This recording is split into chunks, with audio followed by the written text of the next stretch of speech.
I want to ask the audience a question. Who here, by show of hands, has ever dealt with anxiety, inflammation, joint pain, or other negative issues like that? So like me, you have, and I'm sure you found different ways of treating those ailments.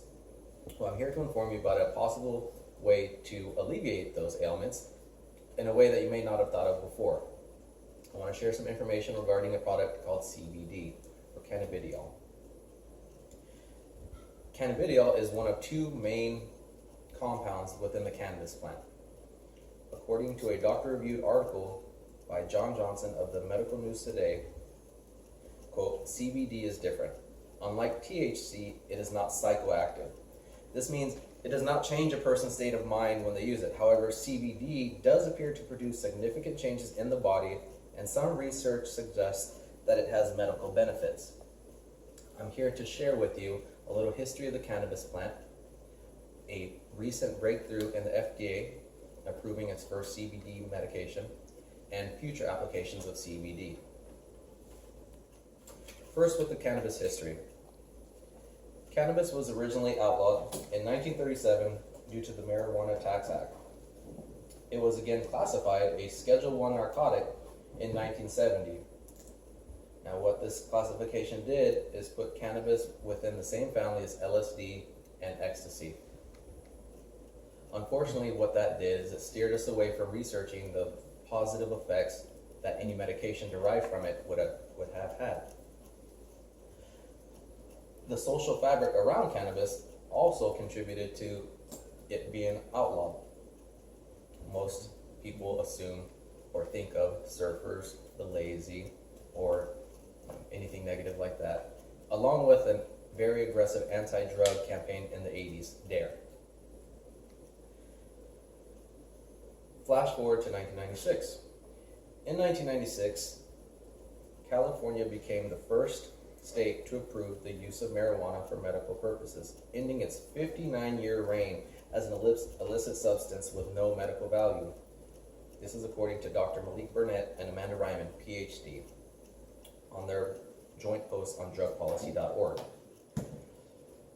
There are two main compounds in cannabis: THC, which results in the high, and CBD, which is a non-psychoactive compound.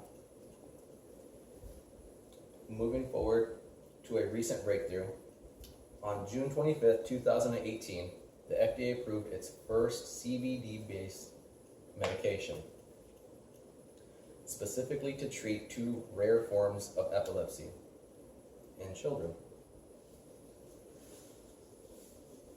In a statement from Commissioner of the FDA, Scott Gottlieb, says, quote, the new product was approved to treat seizures associated with two rare severe forms of epilepsy in patients 2 years or older. Expanding on that, the Medical News Today states the two types of seizures that characterize these forms of epilepsy are difficult to control with other medications. Now consider what this means. Cannabis has gone from an illegal substance to an FDA-approved medication to treat epilepsy. Now what does that mean for us? That other issues such as anxiety, inflammation, stress may have possible applications of CBD.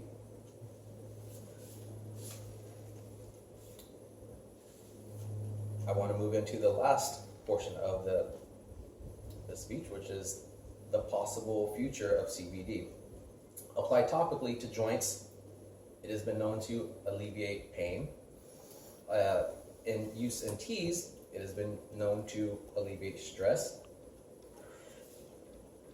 And CBD is currently being researched for its anti-cancerous and anti-tumor effects.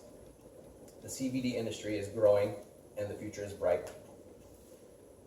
So in conclusion, you now know a little bit about the history of cannabis, the FDA approved drug, and the possible future applications.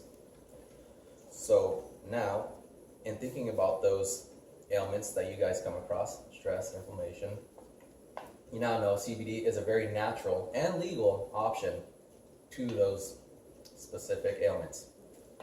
Thank you for your time.